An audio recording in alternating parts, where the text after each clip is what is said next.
আমরা মূলত যে লিফলেট প্রচার করেছি সেটা হলো গণভোটের প্রচার, যেটা নির্বাচন কমিশন থেকে এবং তত্ত্বাবধায়ক অন্তর্বর্তীকালীন সরকারের পক্ষ থেকেও রাজনৈতিক দল এবং নির্বাচনের প্রতিদ্বন্দ্বীদেরকে আহ্বান জানানো হয়েছে যে সবাই যেন গণভোটের প্রচারণায় অংশগ্রহণ করে।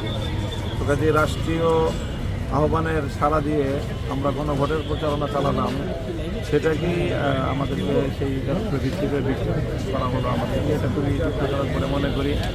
আমি মনে করি এটাতে গণভোট প্রচারণার যে সরকারি উদ্যোগ সেটা মারাত্মকভাবে প্রশ্নের সম্মুখীন হলো, বাধাগ্রস্ত হলো।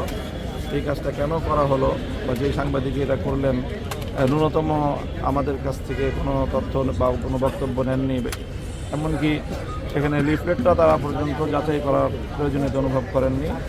এটা একটা বিভ্রান্তিমূলক সংবাদ ছিল এবং সেই বিভ্রান্তিমূলক সংবাদের উপর ভিত্তি করে আমি মনে করি অনেকটাই চিলে কান নিয়ে গেছে, কানে হাত না দিয়ে চিলের পিছনে দৌড়ে দেওয়ার যেই প্রবণতা সেটা এখানে পরিলক্ষিত হয়েছে এবং এটাকে শোকজ সাথে সাথে সেটা আবার গণমাধ্যমে সেই শোকজ সহ তার সংবাদ এটা প্রচার করা, এটা আমাকে ব্যক্তিগতভাবে আমি মনে করি এক ধরনের জনসম্মুখে হয়রানি করার মতো একটা সংবাদ এবং ঘটনা ঘটেছে।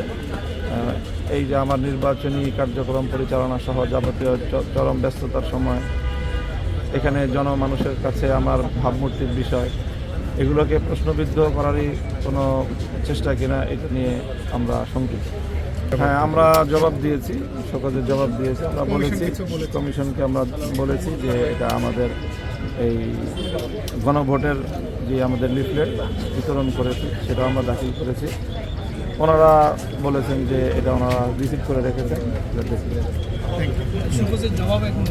আমরা জবাব দিয়েছি, তারা এইটা জবাবটা বিবেচনা করবে সেটা বলেছেন।